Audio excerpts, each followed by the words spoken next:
Halo, ketemu lagi dengan saya Om Bob. Ya, di channel saya kali ini saya akan berbagi tips penjualan ya.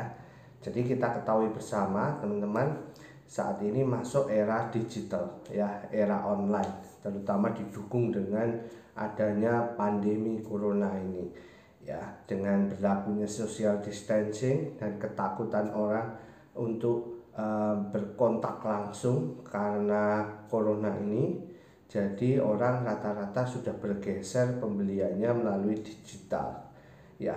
Nah, tapi uniknya di sini ternyata kalau kita lihat dari kejadian 3 bulan belakangan ini, ya, di mana memang penjualan para seller-seller yang memakai distribusi online ini meningkat, yaitu kita bisa lihat ada fenomena baru, yaitu fenomena akibat buyer gaptek dan buyer nakal. Ya, nah, mengapa bisa terjadi seperti ini, teman-teman? Kenapa saya golongkan jadi dua itu? Yang pertama buyer gaptek. Ya, buyer gaptek ini kita maklumi karena memang mungkin mereka baru bisa berbelanja online atau baru mencoba berbelanja online itu setelah terpaksa akibat kondisi COVID ini.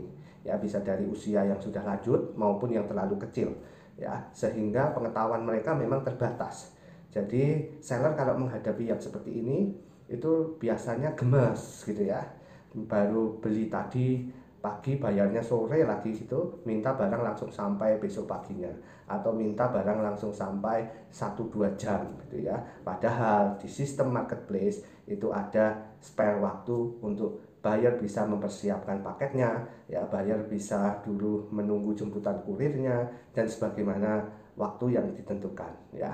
Nah, memang ini kejadian teman-teman, dan banyak sekali akan kita temukan buyer-buyer yang seperti ini gitu ya. Nah, yang kedua, buyer gaptek ini juga kadangkala selain dari timing, itu mereka juga males baca deskripsi. Ya, akhirnya mereka menuntut sesuatu yang sebetulnya mereka sendiri sudah tidak pahami. Ya, misalnya gambarnya sudah jelas-jelas seperti itu, ya. Kemudian di deskripsi sudah dijelaskan ya mengenai barangnya, mereka nggak baca, dan saat mereka terima, rupanya mereka malah sendiri karena tidak sesuai dengan ekspektasi mereka. Ya, itu juga ada buyer yang seperti itu ya. Dan juga buyer-buyer yang lain. Kita akan temukan buyer-buyer gaptek yang rewel ini itu cukup banyak gitu ya. Nah, yang kedua adalah buyer-buyer nakal. Ya, buyer nakal ini memang seperti profesional ya. Jadi mereka niatnya memang sudah buruk dulu ya, mereka sudah buruk dulu, mereka niatnya memang menipu dengan memanfaatkan celah-celah yang ada pada sistem. Sebetulnya di sini yang dirugikan akhirnya adalah seller, karena secara sistem ya, Tokopedia, Bukalapak, Shopee ya, mereka ada SOP-nya, dan kalau SOP itu sudah dilakukan dan itu ada celah, ya tetap dimenangkan kepada buyer, rata-rata begitu ya, tergantung case-nya dan niat pembuktian kita.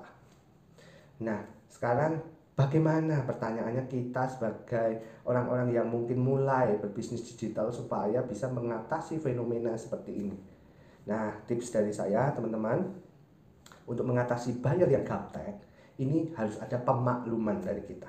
Ya, dalam artian sebagai seller kita butuh mereka juga karena mereka itu omset kita, gitu ya. Jadi kita maklumi kalau memang ketidaktahuan mereka menyebabkan suatu masalah. Ya, nah, bisa kita sikapinya dengan kita menjawab dengan chat itu dengan sabar. Ya, seller harus sabar, seller jangan kasar juga.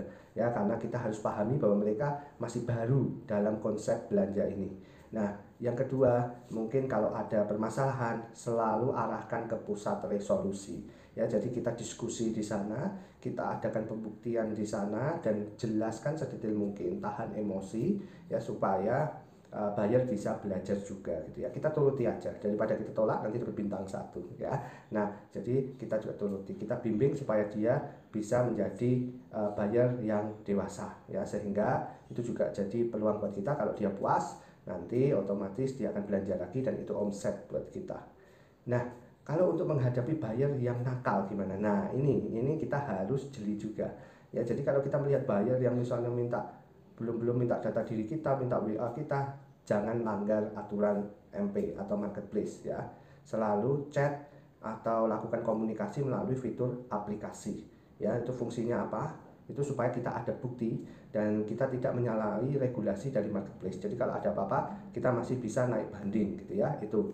Nah, yang kedua adalah selalu selesaikan di pusat resolusi. Jadi jangan serta-merta kita hanya menerima komplain mereka aja, tapi kita juga minta buktinya dulu.